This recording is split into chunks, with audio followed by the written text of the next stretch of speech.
Welcome to Pompey Talk in partnership with Giant Leap. I'm Jordan Cross and I'm here with Chief Sports Writer Neil Allen ahead of the game with Plymouth. As you can see, we're at Pompey's Roco training base and we caught up with Paul Cook ahead of the game. You know, the reality of it is we sit fourth in the league after 12 games, we're on 20 points. Wherever you've picked the points up is quite irrelevant. It was nice to win at Orient last week.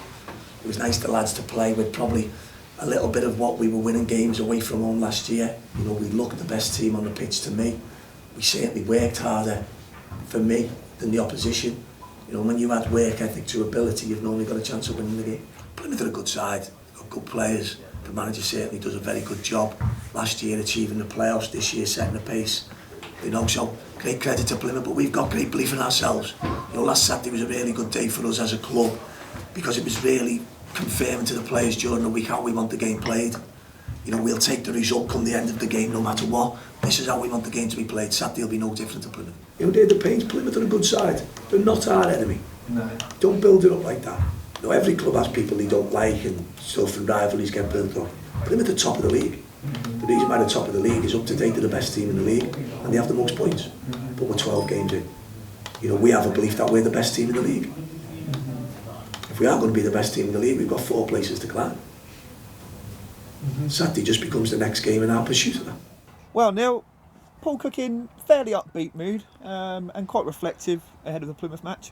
Yeah, obviously he's going over the old wounds of Plymouth last year where it was very up and down, wasn't it?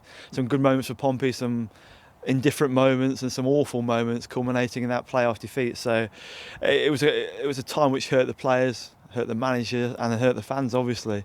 And Pompey go up there with renewed enthusiasm and trying to challenge them and claw back some points on them as well in the league table. Yeah, and Paul saying about using the pain really of what happened last season almost as a positive when they go to Home Park this weekend.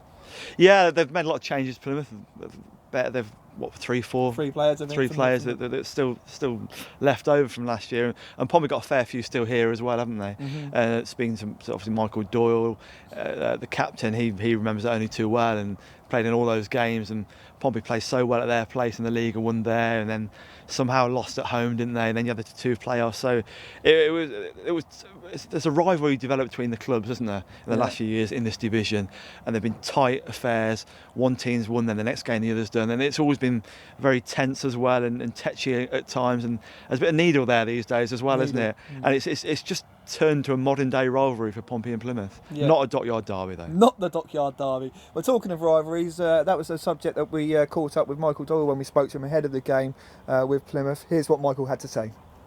Michael, a game this weekend to look forward to. Yeah, it was a great result last weekend away from home. So give us a good platform now to build off going into Saturday's game at Plymouth. We're flying.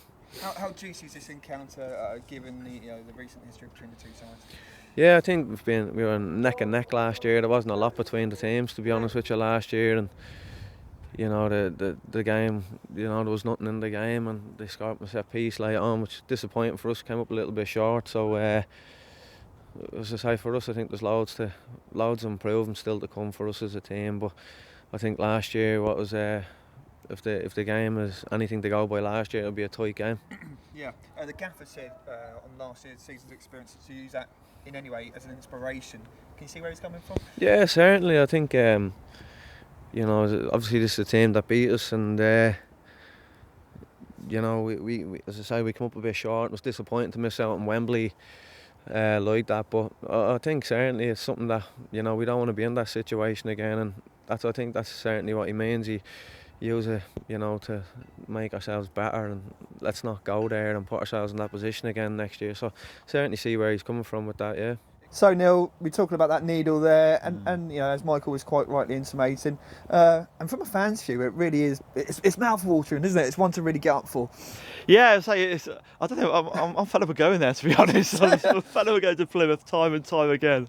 Well, it was a low, wasn't it, last season in the playoffs? Yeah, exactly. But again, you'd imagine Plymouth and Pompey built there again this year, fighting it out. And if Pompey can win, that sends out a massive message to the rest of the division and also to the fans. Because because Pompey away from home, they beat 3 of the 4 sides that promoted away from home. It's a tremendous record, really, and they need to start clawing back some points on these people and beating them again, because Pompey have to get promotion. We know that, and Plymouth, it's a massive test, and it's been up and down for Pompey this season, where Plymouth have won 9 and drawn 1 of the last 10 in the league. Flying form, phenomenal, isn't it?